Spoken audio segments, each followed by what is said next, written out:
ಬೈಂದೂರು ತಾಲೂಕಿನ ಕಾಲ್ತೋಡು ಗ್ರಾಮದಲ್ಲಿ ನಿನ್ನೆ ಕಾಲು ಸಂಕ ದಾಟುವಾಗ ಕಾಲು ಜಾರಿ ನೀರಿಗೆ ಬಿದ್ದ 2ನೇ ತರಗತಿ ವಿದ್ಯಾರ್ಥಿನಿ ಸನ್ನಿಧಿಗಾಗಿ ಶೋಧ ಕಾರ್ಯ ಮುಂದುವರೆದಿದೆ. ಅಗ್ನಿಶಾಮಕ ದಳ, ಈಜು ತಜ್ಞರಿಂದ ಶೋಧ ಕಾರ್ಯ ನಡೆಯುತ್ತಿದೆ. ಬಾಲಕಿ ಅರೆ ಶಿಶೂರು ಹೊಳೆಯಲ್ಲಿ ಕೊಚ್ಚಿ ಹೋಗಿದ್ದಾಳೆ ಎಂದು ಹೇಳಲಾಗಿದೆ. ಸ್ಥಳಕ್ಕೆ ಜಿಲ್ಲಾಧಿಕಾರಿ ಕೂರ್ಮಾರಾವ್ ಹಾಗೂ ಎಸಿ ರಾಜು ಭೇಟಿ ನೀಡಿದ್ದಾರೆ.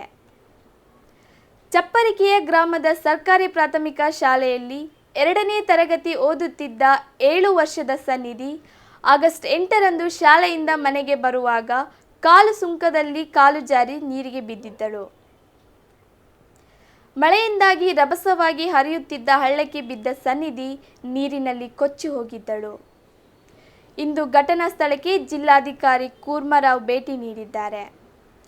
ಈ ಘಟನೆ ಊರಿನ ಸಮಸ್ಯೆಗಳ ಬಗ್ಗೆ ಜಿಲ್ಲಾಧಿಕಾರಿಗಳ ಮುಂದೆ ಕಾಲ್ತೋಡು ಗ್ರಾಮಸ್ಥರು ಹೇಳಿಕೊಂಡಿದ್ದು, ಶೀಘ್ರ ಸಮಸ್ಯೆಗಳನ್ನು ಬಗೆಹರಿಸುವ ಭರವಸೆಯನ್ನು ಜಿಲ್ಲಾಧಿಕಾರಿ ನೀಡಿದ್ದಾರೆ.